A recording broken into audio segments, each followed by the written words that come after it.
So we've been all morning long talking about Queen Elizabeth II lying in state, the thousands of people that are expected to pay their respects, their final respects to the Queen. And we just a little while ago saw her coffin, the coffin of Her Majesty the Queen. Let's show some of those images, which arrived at Westminster Hall.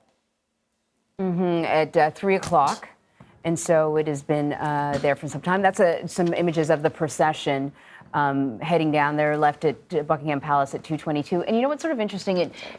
Her coffin arrived at Buckingham Palace last night, and it would have been really the only time that the royal family has been able to mourn privately in their home, her home, just for an evening.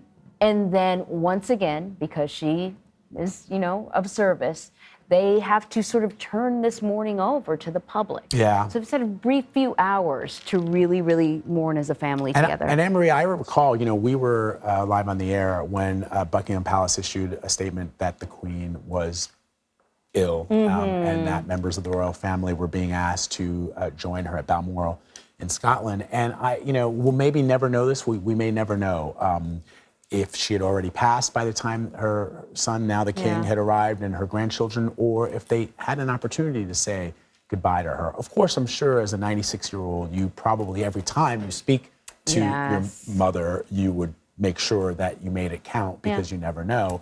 But I am also intrigued by that, the fact that they got to pay their final respects. And then, as you pointed out yesterday, would have been that last moment that they could be with her alone for the very last time before they bring her back to the public, her people, her subjects, if you will. And that is where she will lie for the next couple of days until Monday. Yeah. So let's bring Lana back in here, because Lana's been outside of Buckingham Palace basically this entire time.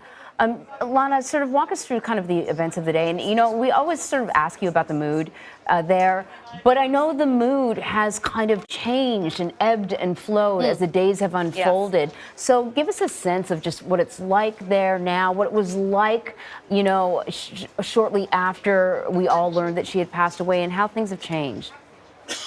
Well, I remember the moment when you announced the consideration on the Queen's health, because at that moment, Tanya Mills and I started throwing things into a suitcase, knowing that we may need to be here, and had no idea at that point how long we might be here. But we arrived, and right after she passed, very early in the morning on Friday here, London time.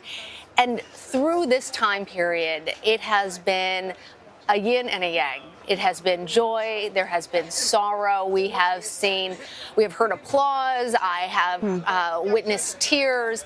And when you're talking about that last moment with the Queen, I thought I would just mention to you, Anne-Marie and Vlad, that it's of particular significance that the room that she spent the last night in here at Buckingham Palace was the Beau Room, and it overlooks the garden, which for the Queen was part of what she really loved about Buckingham Palace. For the most part, she thought of this as the shop, and she had described it before as living above the shop, because this is the seat of power for her, and this is where she worked. But the garden and her dogs, as you know, are where she derived her joy when she wasn't out greeting the public, and that is all that love we have seen return to her, particularly in that moment last night when her body returned for the first time, and all the lights were lit up on people's cell phones, and that spontaneous applause happened, and it grew in size as we could very clearly see that wreath that you guys mentioned that had flowers from Balmoral, the royal standard draping her coffin, and people really saluting and applauding a Queen that they felt like had really devoted herself to them.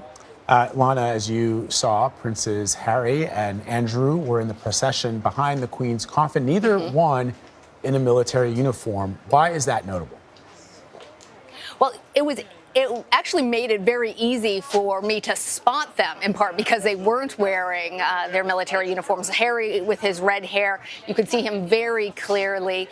they obviously were not wearing their uniforms as a matter of symbolism. We had talked before about why this was a military processional, why the Queen, in her position as the sovereign, was the head of the armed forces here, and all of the other members of the royal family had some level of military assignment, military rank.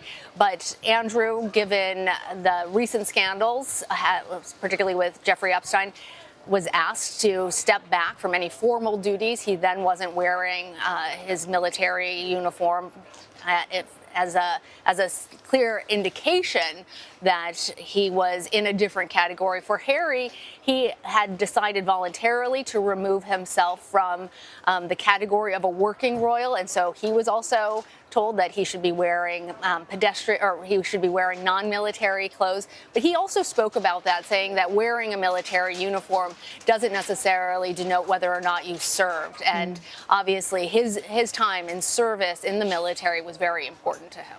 Yeah, and we could see he had his medals Yeah, that he earned on his breast, which, of course, you would only have those medals if you had conducted yourself in military service. But it was interesting, Lana and Anne-Marie, that in Harry's statement to the world about his grandmother's passing, he mentioned his time in the military and having served her as the commander-in-chief of the armed forces of Great Britain. And so I thought that was especially poignant that, you know, given the fact that he did serve, why wasn't he able to wear the uniform? Of course, we all know Prince Andrew is embroiled in these allegations, but in the case of Harry, having served, having done his time, you see Princess Anne, the Princess Royal, wearing her military uniform, which is symbolic. She actually didn't serve in the military. It's a sort of a ceremonial uniform that she is wearing. So there was a touch of irony there for me. Yeah, I can totally understand that. There's also... I was going to say there's a reminder that there are rules. Sorry, Lana.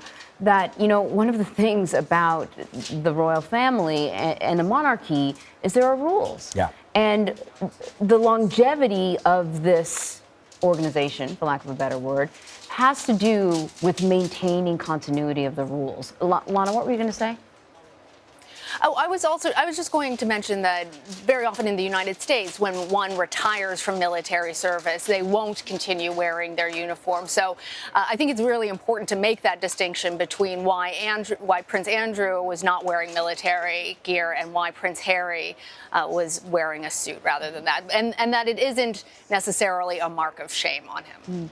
So Queen Elizabeth will lie in state until Monday, when her funeral will be held. This will be the next few days an opportunity for the public to pay their respects. We've talked about the fact that hundreds of thousands of people are expected. 200,000 people showed up when the Queen Mum passed away. I have heard some officials warn that the line could be 10 miles long. Lana, what are you hearing about the plans, the plans to keep people safe and security, and anything else that you can tell us about how things will unfold over the next few days?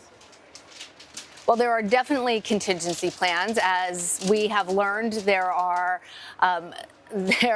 barricades all over London at this point. And as you can imagine, all those contingency plans involve queuing up. So people will be in those lines. They are cautioned that it could stretch for miles. People are told not to bring their children. They're told not to bring any camping gear or overnight gear, though it could be as long as 30 hours people wait in line, according to the cultural secretary. She sent out that message to other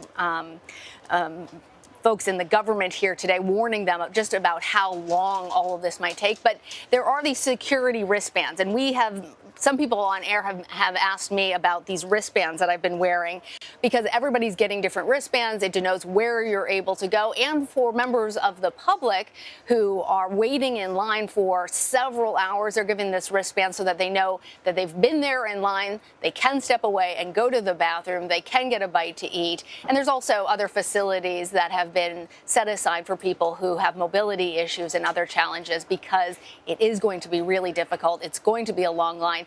And the other thing that potentially is problematic is that while they are expecting that they can accommodate as many as 500,000 people, it is predicted that as many as 1 million people may try and view the Queen during her time lying in state.